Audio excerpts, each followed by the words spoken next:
the absolute value of c plus d is less than or equal to the absolute value of c plus the absolute value of d. Well, you can turn the less than or equal to into a greater than or equal to by changing the plus into a minus. So that's just a version of the triangle inequality. Well, what is that greater than? Let's see what we've got. Well, b, I'll just write the absolute value of b, but this is, what am I going to say? B over 2. Yeah, absolute value of b over 2.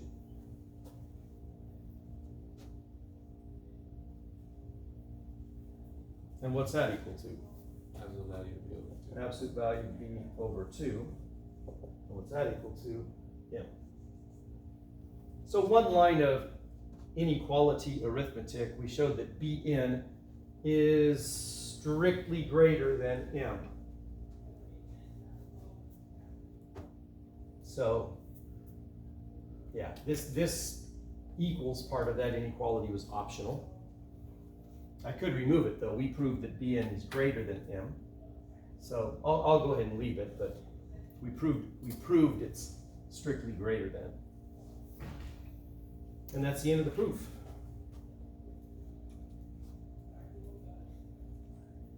Again, there was a trick involved in choosing the right epsilon.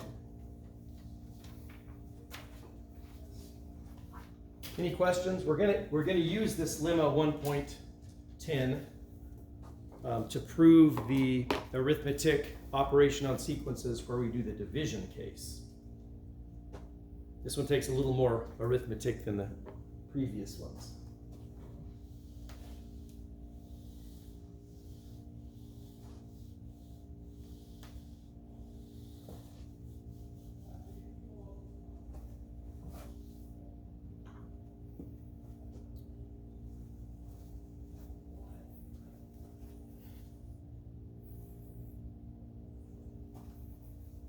All right, I'm going to try to write the theorem mostly on the left, but the arithmetic part of it I'm going to do on the right. Theorem 1.11.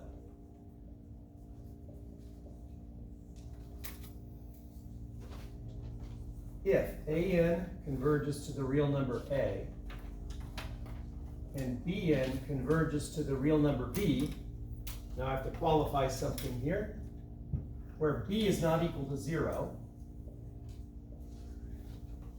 capital B is not equal to 0, and I need to make sure that none of these terms in the sequence bn is 0.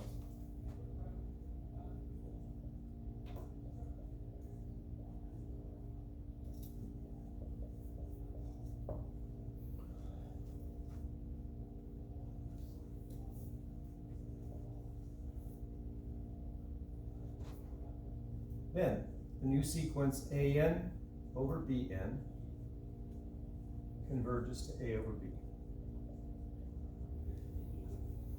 So again, this only works if the limit of the sequence b, bn, the capital B can't be 0, and obviously if any one of the terms bn were 0, then this new sequence wouldn't exist. So we're requiring that they're not equal to 0. All right, again, you don't need to write this down, but let's look ahead a few minutes. What do we need to prove? I want to prove that this converges to this. So I'm going to say, let epsilon greater than 0 be given. We will find a capital N such that an over bn, this value, yep, less than epsilon. Right. That's just, again, using the definition of a limit. So we have to find this n. And it will take a little more arithmetic in this case than the previous cases. All right, let's do the proof. I'm going to need a capital N and a capital N, where capital M is going to be a real number that is positive. I could have just said let it be a natural number and the proof would be just fine. And n is going to be a natural number. So I could have said let capital N be naturals if I wanted to. Be such that, ST is such that,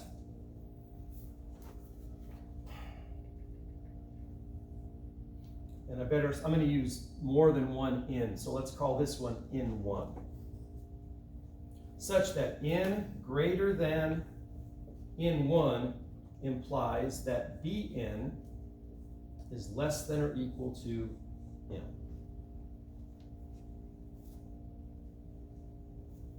Sorry, we're not finding an upper bound. I'm bounding it away from 0, just like it's from lemma 110 that we just did. I'm bounding this sequence away from 0. So I found a number where eventually, after capital N1, all of the terms have absolute value greater than or equal to n. Another ugly epsilon. Let epsilon prime equal m times epsilon over 1 plus a over b in absolute values. And if I had enough room to squeeze it in here, I would put in parentheses, obviously epsilon prime is greater than 0 because all of these are positive numbers.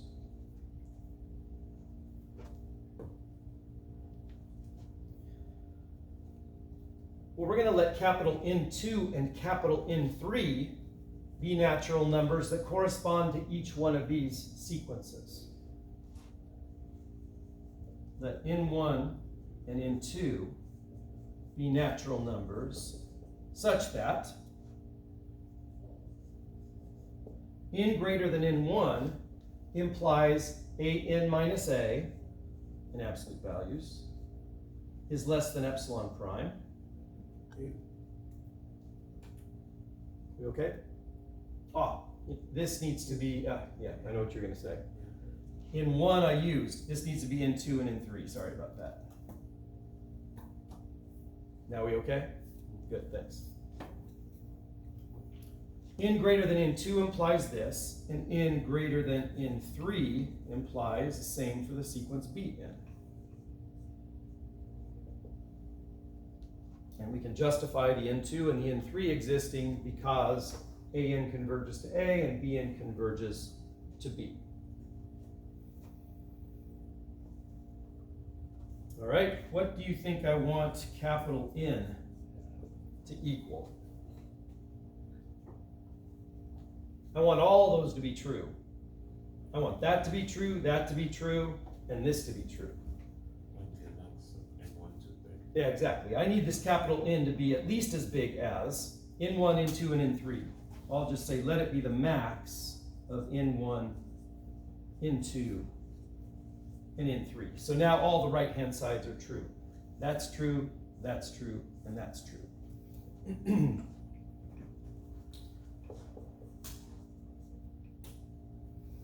Thus, for N greater than capital N, we have what I just said. We're kind of summarizing here. We have Bn minus B less than epsilon prime. We have An minus cap A less than epsilon prime. And then we have that one where it's bounded away from 0. Bn in absolute values is greater than or equal to capital N. So this is basically, this thus part is just summarizing what we have above it.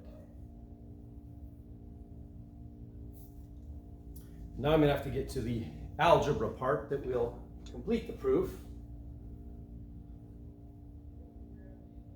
on the right-hand side.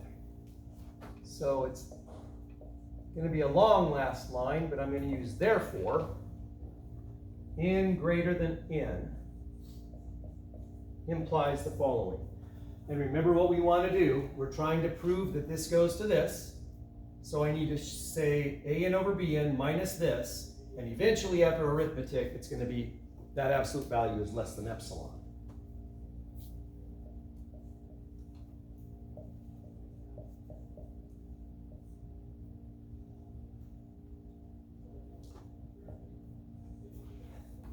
Okay, I'm going to write that as a single fraction. So getting a common denominator, I would get an capital B minus capital A Bn over Bn capital B. Double check my work, and I think that's right. Just got a common denominator, combined it into one fraction. I'm going to keep going to the right here. That's equal to an capital B. I'm just changing the numerator.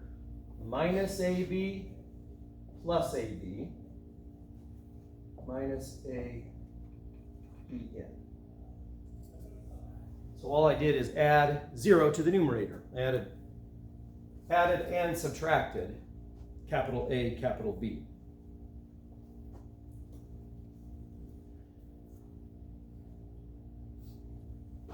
And for the next step, maybe I'll add the parentheses here to make it obvious what I'm going to do. Whenever I group two things in the parentheses in an absolute value, it probably means I'm going to use the triangle inequality. So this is less than or equal to, now just separate these two fractions into two absolute values.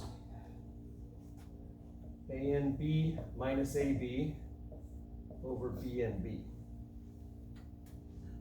Plus, and then this in absolute values. AB minus ABN over BNB.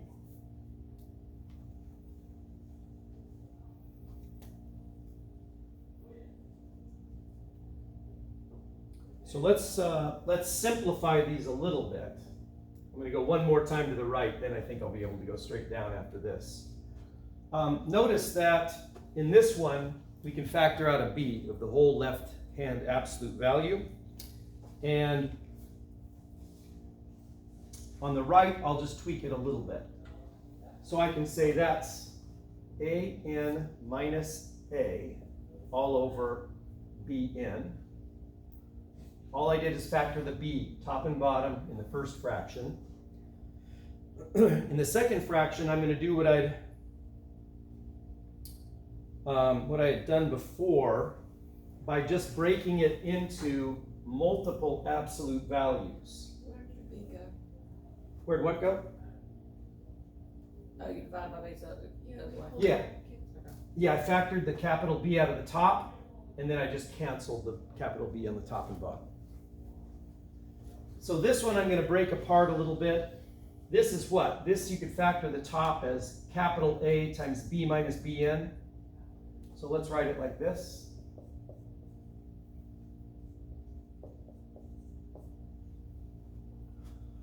Is that legit what I did? I reversed. It's used to say capital B minus Bn. I wrote it like Bn minus capital B, but that's legal, right? Because they're in absolute values. And then the denominator is just that.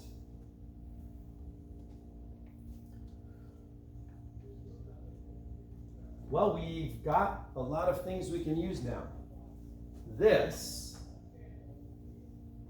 is strictly less than what? Well, this numerator is less than epsilon bar. And I'll just put Bn on the bottom in absolute values. And this Bn minus B, that's less than epsilon. So I can say plus epsilon bar absolute value of A. I'll put the Bn and B. Well, I already had them separated.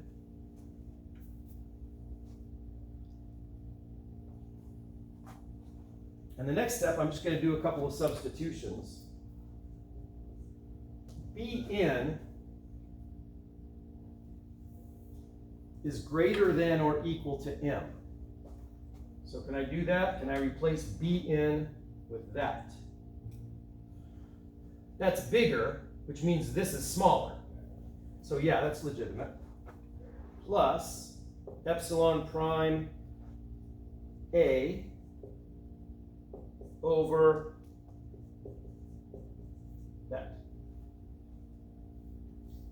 M is a positive number, so I don't need to put absolute values around that. A is the absolute value. Yes, A is. Oh, yes, thank you. And I think this is going to finish it up. We got about one or two more. Strictly less than, I'm just going to write this again. No, I'm going to write it first, factor out the epsilon prime. And then we'll see what we get in parentheses. I can also factor out the 1 over m. And then in parentheses, I get 1 plus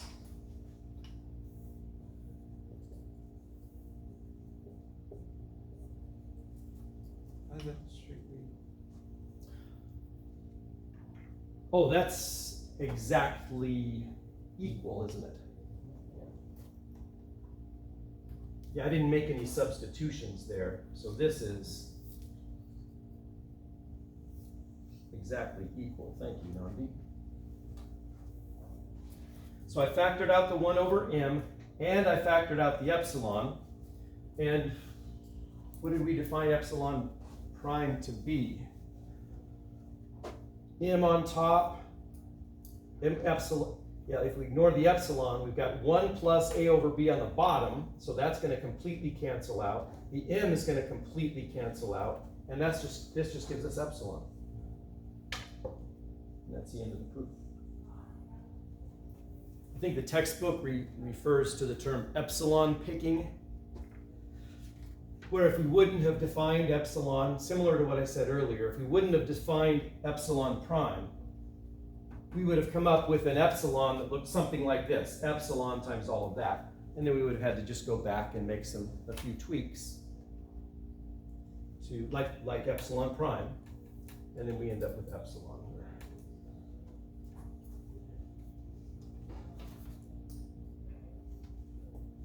Fairly straightforward, but not an obvious.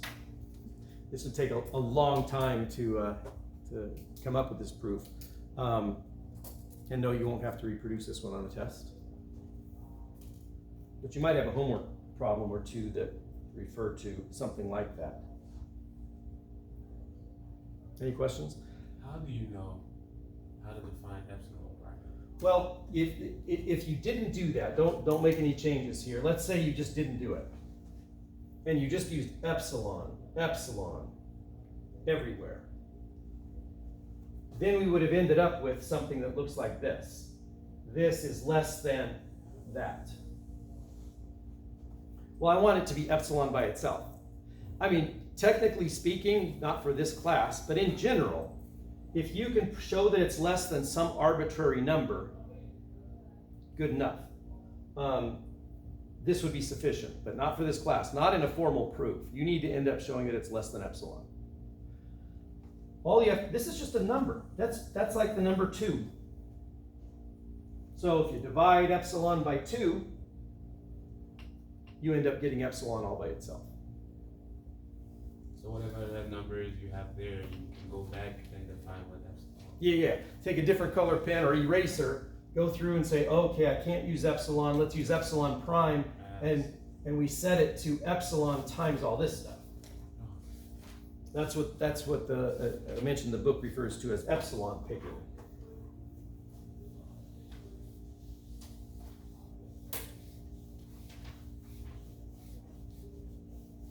All right, I don't have my phone, so how much time do we have? 18 minutes. 38 minutes? 18. All right. Okay, let's just summarize where we are so far in this section. This section is arithmetic on sequences. So if we have AN converging to A and BN converging to B, that implies that AN plus BN converges to A plus B. We didn't have to prove this. We kind of got this for free. A minus B. Then we did AN BN converges to AB. And AN over BN converges to A over B, and this one needs a little qualification, provided what? B is not equal to 0 and B is. Exactly right. None of the bn's can be 0, and the capital B, the limit, can't be 0. So B not 0, and bn is not 0 for all n. For all n, it's not equal to 0.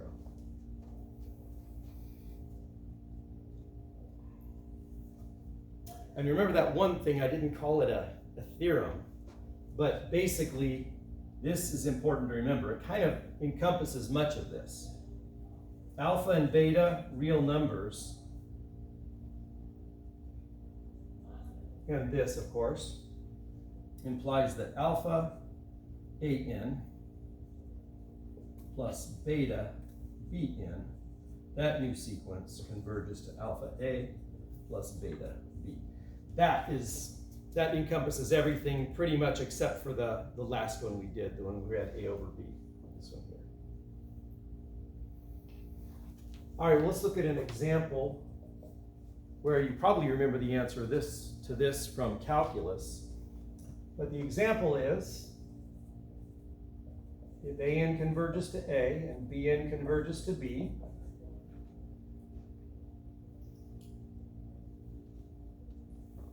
I'm going to change that example. And I'm going to erase this. Damn, Not quite. not quite. That's right. I can write, it's a numeric example I'm going to do up here. Find the limit. Whenever you're told to find the limit, it's almost always going to say if it exists. Of sequence. Well, how about, I'll make something up. It's going to be a fraction.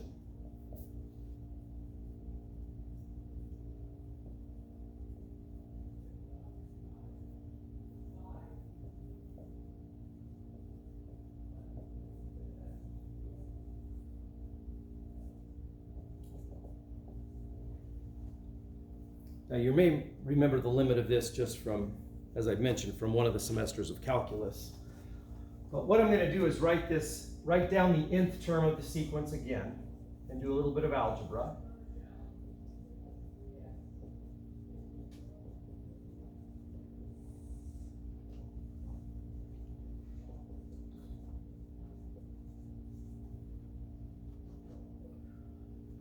Oops, I think this is supposed to be n cubed. Sorry, I had 2n squareds in the bottom. So the bottom is 2n cubed minus 3n squared plus 88.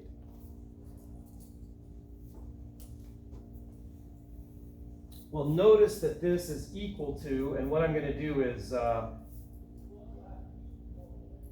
multiply both sides by n, top and bottom by n to the negative 3, or 1 over n cubed.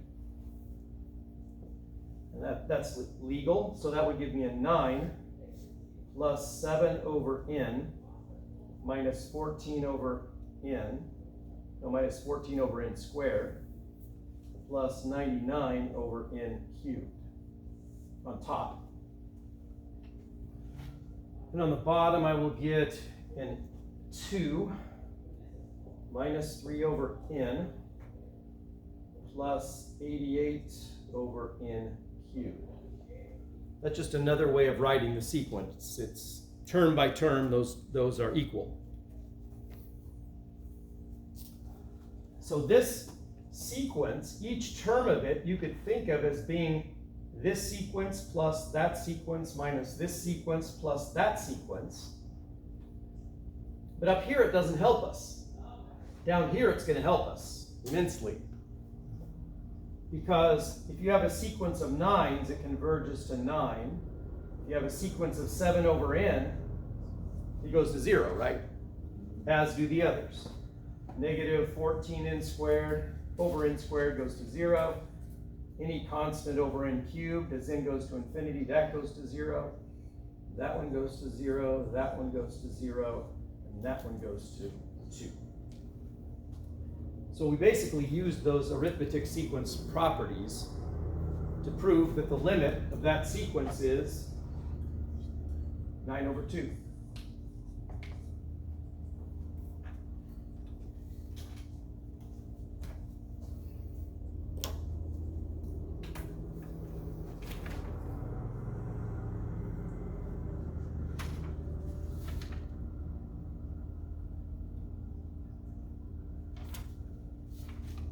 I've got one more theorem I wanted to do. I think I'll skip it and just do a couple more examples and we'll call it a day. How does this connect to what we were doing? This sequence is like this numerator is like 4 different sequences being added together. Well, after I wrote it like this, now it's like an AN plus BN plus CN plus BN over E, F, G. I'm using positive sign, all pluses there. But if you know that if all of these sequences convergent, which they are, in this form they weren't convergent. This would go to infinity, that would go to infinity, and so on. So we wrote it in a way that was a sum of convergent sequences. So that has a limit, that has a limit, that has a limit, that has a limit. So the numerator, in this case, it went to 9. And similarly, the denominator went to 2. Okay? I'm going to do an example where I'm not going to be too rigid on it because, or rigorous, I should say, because some of the details are left to homework problems.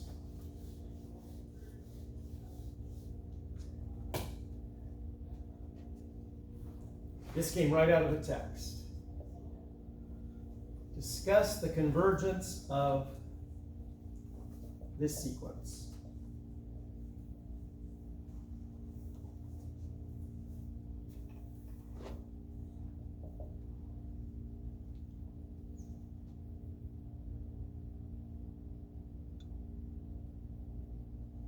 Do you have a feel for what that's going to do? Is it going to keep getting bigger? Or do we think it might?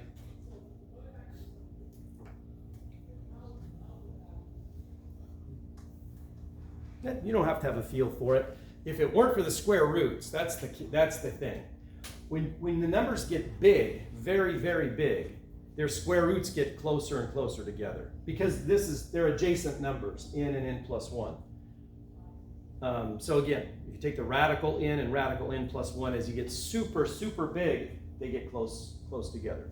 Look at the square root of 1,000,000 and the square root of 1,000,000 plus 1, and they'll be very, very close. Okay, as I mentioned, I'm not going to be too rigorous on this. Note that n plus 1 minus n, we're going to do a little bit of algebra, is equal to that, obviously. This is similar to what we do in pre-cal when we're rationalizing a denominator. When you have this kind of a thing in a denominator, we're going to take the conjugate of that, turn that minus sign into a plus sign. Now you have to multiply it by top and bottom by that, otherwise it's not equivalent. So now we have radical n plus 1 plus radical n in the denominator, and it will greatly simplify the numerator.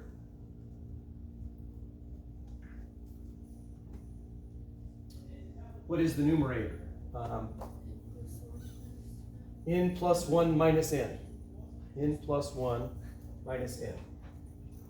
1. Is that right? If you FOIL it out, the outer and the inner are going to cancel out. And remember, it's like this is the difference of two perfect squares, a squared minus b squared factors to a plus ba minus b. This is a similar kind of thing, only you can FOIL it out if you'd like. All right, now I'm going to put note, still part of the note. I'm just going to write something that's fairly simple. 1 over radical n plus 1 plus radical n is a positive number, right? And I'm not going to combine those. I don't want to make it an equal sign, but convince yourselves that this is true.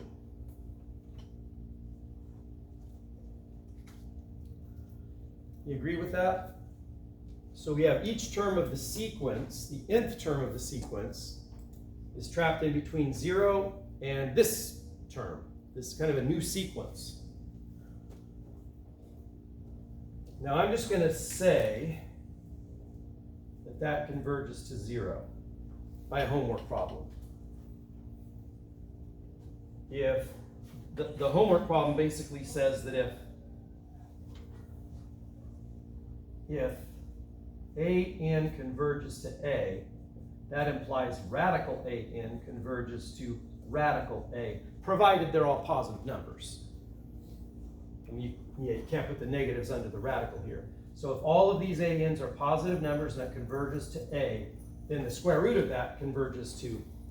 So this is basically 1/2 times 1 over the square root of n. And 1 over the square root of n by a homework problem converges to 0. And this obviously converges to 0.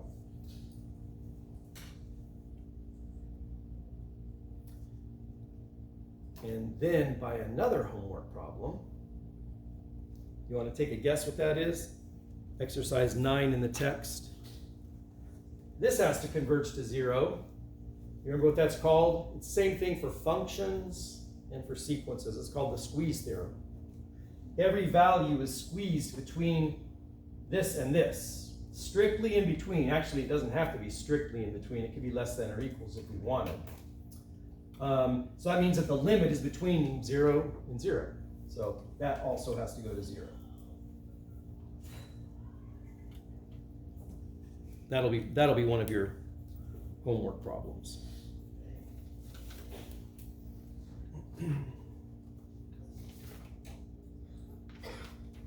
All right, next time we'll talk about a few theorems involving multiple sequences, and we'll finish that.